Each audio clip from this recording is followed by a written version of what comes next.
राधे राधे। सबसे पहले तो thank you so much everyone जिसने भी सब्सक्राइब किया या जो भी यूट्यूब पे ये वीडियो देखा। अब हमारे 1100 से ज़्यादा सब्सक्राइबर्स हो चुके हैं। आई डोंट नो कितना बड़ा नंबर है, बट 1000 लोग बहुत बड़ा नंबर होता। तो ठीक है, आज हम आज के टॉपिक की बात करते हैं, डेस्टिनी। मुझे बहुत सारे लोगों ने पूछा कि डेस्टिनी क्या होती है, क्या डेस्टिनी से हमारा फ़ायदा होता है, क्या इससे हम बेटर इंसान बनते हैं, क्या ये ज़रूरी है, हम इसे अवॉइड कर सकते हैं क्या? सो अगर आपके मन में भी ऐसा सवाल है तो ये वीडियो एंड तक देखना। मैं डेस्टिनी समझाने का ट्राई कर रहा हूँ, वो भी रामायण के एक बहुत ही सुंदर उदाहरण से। सो अयोध्या के राजा थे राजा दशरथ। उनके 4 पुत्र थे, भगवान श्री राम, लक्ष्मण, भरत एंड शत्रुघ्न। चारों में सबसे बड़े थे श्री राम। बचपन से ही सबको पता था कि वो राजा बनेंगे, और वो वैसे थे भी। युद्ध में निपुण, शास्त्रों में निपुण, और वो भी क्यों ना स्वयं भगवान का रूप थे। पर किसी को ये नहीं पता था कि उनके पिता राजा दशरथ ने अपनी पत्नी को एक वचन दिया। अब उस वचन के बारे में हम फिर कभी बात करें। फास्ट फॉरवर्ड, जब राजा राम का राज्याभिषेक होना होता है और एक्चुअल में उन्हें अयोध्या का राजा बनना होता है, तभी माता कैकेयी जाके राजा दशरथ से कहती है कि भरत राजा बनेगा और राम को 14 वर्षों के लिए वनवास भेजा जाए। अब राजा दशरथ अपने वचन से बंधे हुए थे। ना चाहते हुए भी वे राजकुमार राम के पास जाते हैं और कहते हैं कि राम, तुम 14 वर्षों के लिए वनवास जाओगे और भरत राजा बनेगा। भगवान श्री राम सुनते हैं और मुस्कुराते हुए जवाब देते हैं, जैसी आपकी आज्ञा पिताजी। ये कहकर राजा दशरथ चले जाते हैं। वे काफी दुखी भी थे।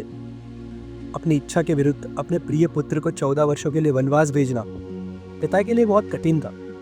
उनके जाने के बाद लक्ष्मण श्री राम से बात करते हैं। एक्चुअली लक्ष्मण ये बात सुनकर बहुत क्रोधित थे, वो थोड़े इम्पल्सिव भी थे। वे श्री राम से कहते हैं कि भैया, आप हर चीज मान क्यों लेते हैं? प्रजा आपके साथ है, हम विरोध कर सकते हैं, आप राजा बन सकते हैं, भरत को मैं संभाल लूंगा और कोई आपके विरुद्ध खड़ा नहीं होगा। श्री राम कहते हैं कि वाह लक्ष्मण, तुम पिता के विरुद्ध जाना सिखा रहे हो, पर हम ऐसा कर नहीं सकते। मैं अपने पिता का अपमान नहीं कर सकता, और शायद मेरी नियति ये नहीं चाहती कि मैं राजा बनूं। शायद मेरी नियति चाहती है कि मैं एक वनवासी का जीवन जीऊं। शायद मेरी नियति ये नहीं चाहती कि मैं अयोध्या संभालूं। शायद मेरी नियति ये चाहती है कि मैं उससे भी बड़ा कुछ कार्य है वो पूर्ण करूं, और मैं इससे भाग नहीं सकता। इसीलिए मुझे ये स्वीकारना पड़ेगा। मैं कल तक राजकुमार था, कल तक राजा बनने वाला था, पर अब आने वाले कल में मैं एक साधारण नागरिक हूँ, साधारण व्यक्ति और एक वनवासी हूँ। ये कहकर भगवान श्री राम अगले दिन वनवास पर निकल जाते हैं। और जैसा कि हम सभी को पता है, वनवास पर भगवान श्री राम ने शबरी के बेर खाए, केवट की नाव में बैठे, माता सीता का हरण देखा, ताड़का का वध किया, सुग्रीव और बाली के मतभेद सुलझाए, यानी उनकी मदद की, हनुमान जी से मिले, और अंत में रावण का वध किया। और उसके बाद जब वो वापस आए तब वो अयोध्या के राजा बने। अगर वो अपनी नियति नहीं स्वीकारते, वो सिर्फ अयोध्या के राजा बनते, वनवास नहीं जाते, तो शायद आज भी हम उनको एक राजा की तरह पूछते, एक महान राजा, जैसे छत्रपति शिवाजी महाराज थे, जैसे महाराणा प्रताप थे, राणा सांगा थे, राणा कुंभा थे, पृथ्वीराज चौहान। इन जैसे राजाओं को, इन जैसे महान योद्धाओं को जितनी रिस्पेक्ट दी जाती है, शायद उतनी उन्हें भी मिलती। पर उन्होंने मुश्किल रास्ता चुना, वनवास जाने का, राजपाट छोड़कर, सब कुछ छोड़कर। जब वो वापस आए तब वो मर्यादा पुरुषोत्तम भगवान श्री राम बने। सो जब भगवान राम को खुद को मर्यादा पुरुषोत्तम भगवान राम सिद्ध करने के लिए इतने संघर्षों से गुजरना पड़ा, मुश्किल रास्ते चुनने पड़े, अपनी नियति स्वीकारनी पड़ी, तो फिर हम तो इंसान हैं, हम इससे कैसे भाग सकते हैं? जितना भी ट्राई कर लेंगे, ये घूम फिर कर बूमरैंग की तरह हमारे पास आएगी और हमें स्वीकारना पड़ेगा। और अगर हम इससे भागने की जगह इसे स्वीकार लें, तो ये हमारा चरित्र भी तो सुधारेगी, हमें भी एक बेटर इंसान बनाएगी, और शायद जो हमारे लिए है वो आगे जाके हमें मिल जाएगा। बस हमें अगर थोड़ा सा स्ट्रगल दिख रहा है तो इसका मतलब ये नहीं कि इसका रिजल्ट भी बुरा होगा। शायद आपकी नियति यानी कि आपकी डेस्टिनी में भी कुछ और ही लिखा हो। शायद आपकी डेस्टिनी भी नहीं चाहती कि आप राजा बने। हाँ, मैं ये तो नहीं कह रहा कि आप मर्यादा पुरुषोत्तम भगवान राम बनेंगे, नहीं, पर आप एक बेटर चरित्र वाले इंसान बनेंगे, बेटर कैरेक्टर वाले इंसान। So that's it. मैंने तो रामायण से डेस्टिनी के बारे में यही सीखा। सो अगर ये वीडियो आपको अच्छा लगा तो ये वीडियो आपके उस दोस्त के साथ शेयर कर देना जो डेस्टिनी को लेकर कंफ्यूज है या उससे भागने की कोशिश कर रहा है।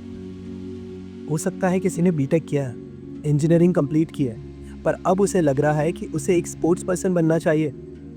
शायद वही उसका पैशन है, शायद वही उसकी नियति है। किसी ने लॉ किया है, लॉयर बनने के थे, पर अब उसे लग रहा है कि नहीं, कुछ और करना चाहिए, तो उसे उससे भागना नहीं चाहिए। अगर अपनी इच्छा के विरुद्ध जाके आप काम करोगे ये सोच के कि नहीं, मैं नियति से जीत सकता हूं, तो आप खुश नहीं रह पाओगे। सो वो करो जिससे आपको खुशी मिल रही है। कभी कभी डेस्टिनी एक्सेप्ट करना भी अच्छी बात होती है। So that's it. अगर वीडियो अच्छा लगा तो लाइक कर देना, और शायद चैनल तो अब तक सब्सक्राइब कर ही दिया होगा, नहीं किया है तो वो भी कर लेना। ऑल्सो मैं चाहूँगा कि आप लोग कमेंट में मुझे एक ऐसा टॉपिक बताएं जिसके बारे में आप जानना चाहते हैं। अब हम यूट्यूब पे बड़े वीडियोस बनाना सीख रहे हैं। जैसे मैंने इंस्टाग्राम पे सीखा वैसे ही मैं यूट्यूब पे भी सीख रहा हूँ। वहाँ पे भी आप ही लोगों ने मुझे मोटिवेट किया था, तो यहाँ भी आप ही कर सकते हैं। नीचे टॉपिक्स बताइए जिन पर आप चाहते हैं कि मैं लॉन्ग वीडियोस बनाऊँ।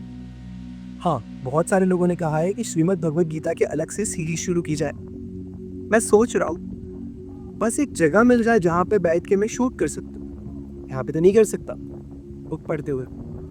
जैसे ही वो मिल जाएगी, सॉर्ट आउट हो जाएगा, मैं रिकॉर्ड करना शुरू कर दूँ। तब तक के लिए टॉपिक सजेस्ट। जय श्री कृष्णा। और हाँ, मेरे पास एक टॉपिक है, ईगो, और वो भी रामायण से ही रिलेटेड है। श्री राम के चरित्र के बारे में हमने बात कर ली, अब ईगो रावण से रिलेट करता है। अगर आप चाहते हैं कि मैं अगला वीडियो उस पर बनाऊं तो नीचे कमेंट कर देना, रावण एंड ईगो। इसके अलावा अगर और कोई टॉपिक है तो वो बता देना। मैं भूल गया था ये रिकॉर्ड करना, इसलिए बाद में किया है। Thank you.